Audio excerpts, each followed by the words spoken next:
Dear masters, కర్మచక్రము part 13 new age spiritual master Bhimaneni Vamsi Kiran garu మన జీవితంలో జరిగే ప్రతి కార్యం వెనుక ఒక కారణం ఉంటుంది అన్న అద్భుతమైన ప్రకృతి నియమం యొక్క పనితీరుపై అనేక పరిశోధనలు చేసి కర్మ అంటే ఏంటి, కర్మ ఫలాలు ఎలా ఉంటాయి, అసలు కర్మ శిక్షణ, కర్మచక్రాన్ని నడిపించే ముఖ్య సూత్రాలు ఏవి, కర్మశూన్యత ఎలా చేసుకోవాలి, కర్మధ్యానం అంటే ఏంటి, ఎలా చేయాలి, తద్వారా మన జీవితంలో మనం అనుభవించే అనేక రకాల దుఃఖాల నుండి ఏ విధంగా బయటపడవచ్చు మొదలైన అంశాలపై సామాన్యులకు సైతం అర్థమయ్యే రీతిలో అత్యంత సులభంగా స్పష్టంగా తెలియజేసిన అద్భుతమైన గ్రంథరాజం కర్మచక్రం. సద్గురు స్పిరిచువల్ ఫౌండేషన్ ద్వారా ఆ పుస్తకంలోని కర్మచక్రం నుండి బయటపడడానికి కొన్ని సులువైన మార్గాలు అన్న అంశాన్ని ఈరోజు తెలుసుకుందాం. కర్మచక్రం నుండి బయటపడటానికి కొన్ని సులువైన మార్గాలు. రేపటి కోసం ఎదురు చూడకుండా ఇప్పుడే ధ్యానం ప్రారంభించండి. మీరు నడుస్తున్న హింసా మార్గాన్ని మార్చుకోండి. భవిష్యత్తు కోసం ఆలోచించకండి. మన చేతిలో ఉన్నది ఈ క్షణం మాత్రమే. సమయం చాలా విలువైనది. మన ఆధీనంలో ఉన్న ఈ క్షణమే ముఖ్యమైనది. కాబట్టి ఈ క్షణమే జీవించడానికి ప్రయత్నం చేయండి. ధ్యాన సాధన చేస్తే కర్మ బంధాల నుండి బయటపడడం చాలా తేలిక. పూర్తి అంకిత భావంతో, నిజాయితీతో ధ్యానం కొంతకాలం చేసినట్లయితే అప్పుడు సులభమవుతుంది.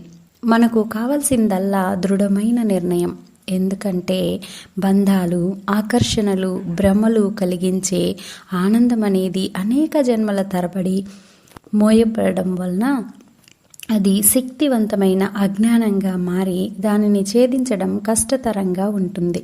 కానీ నిరంతరం ధ్యానము, సజ్జన సాంగత్యము చేయడం వలన ఆ అజ్ఞానం నుండి విడుదల సాధ్యం అవుతుంది. ఆది నుండి మన కోసం వేచి ఉన్న ఆత్మ విజ్ఞానం మన అజ్ఞానం వలన అది అలవి కానిదిగా ఉండి మన ఊహలకు అందనంత ఎత్తులో ఉంటుంది.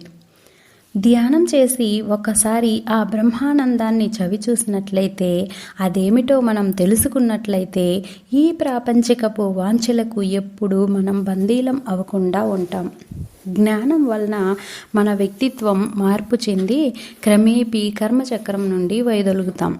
ఎప్పుడూ మన ఆలోచనలపైన, మన చర్యలపై నిఘా ఉంచి ఆత్మజ్ఞానం కోసం సాధన చేసుకుంటూ మనలో దాగి ఉన్న వ్యామోహాలని అర్థం చేసుకోవడానికి ప్రయత్నిస్తూ ఉండాలి. ఎల్లవేళలా ప్రేమ భావన కలిగి ఉండి అనుక్షణం ఆనందంలో గడపాలి. కర్మచక్రం నుండి బయటపడే అతి సులువైన మార్గము ఇదే. ఒక సామాన్యమైన సంతృప్తికరమైన జీవితాన్ని గడపడం, సకల ప్రాణులపై సంపూర్ణమైన ప్రేమ, దయ, వివేకము కలిగి విచక్షణ జ్ఞానంతో జీవితాన్ని జీవించడం, అడుగడుగున ఎరుకతో కోరికలను అనుభవిస్తూ మనలో భావోద్రేకాలు, మనోవికారాలను తెలుసుకొని మనల్ని మనం అదుపులో పెట్టుకోగలగాలి. అప్పుడే మనం కర్మచక్రాన్ని అధిగమించగలం. కర్మచక్రానికి ముగింపుగా కర్మ బంధాల నుండి ఈ క్రింది మార్గాల ద్వారా మనం బయటపడవచ్చునని భీష్మ పితామహుడు తెలియజేశాడు. సామాన్యమైన జీవితాన్ని గడపడం. ఎప్పుడూ సకల సృష్టిని ప్రేమిస్తూ, పక్కవారిని ప్రేమిస్తూ వారి పట్ల శ్రద్ధ చూపడం. మీ మనస్సుకి మీరు యజమానిగా మారండి. మీ మనసుకి సత్యమై విజ్ఞానాన్ని అభ్యసించడం వలన అది ఆత్మజ్ఞానానికి దారితీస్తుంది. మీలో అంతర్గతంగా దాగి ఉన్న శక్తిని గుర్తించి తద్వారా అనంతమైన జ్ఞానాన్ని పొందండి. మిమ్మల్ని సరి అయిన దారిలో నడిపించడానికి మీ మహాకారణ శరీరంతో అనుసంధానానికి సదా ప్రయత్నించండి. మితిమీరిన అతి కోరికల నుండి బయటపడండి. మీ జీవితంలో జరుగుతున్న ప్రతి ఒక్క సంఘటనను సంతోషంతో ఆహ్వానించండి. ప్రతి మార్పు మీరు నేర్చుకోవడానికే వచ్చిందని గుర్తుంచుకోండి. ధైర్యంగా ఉండి, నిశ్చయ భావం కలిగి, నిరంతరంగా శ్రమిస్తూ సత్య సాధనకై పాటుపడండి. మీరు నేర్చుకున్న జ్ఞానాన్ని ఇతరులకు పంచండి. వారు అజ్ఞానంలో నుంచి బయటపడడానికి చేతనైనంత చేయూతనివ్వండి. మూఢ విశ్వాసాలను, అవిశ్వాసాలను ఎప్పుడూ నమ్మకండి, ప్రచారం చెయ్యకండి.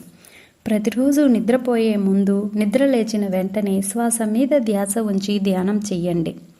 పూర్తిగా శాకాహారమే స్వీకరించండి.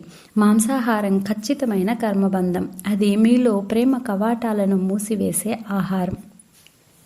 రేపటి భాగంలో కర్మ ధ్యాన అనుభవాలు అన్న అంశాన్ని తెలుసుకుందాం. ఇంతటి అద్భుతమైన ఆత్మ జ్ఞానాన్ని అందించిన వంశీ గారికి శతకోటి కృతజ్ఞతాభివందనాలు. Thank you.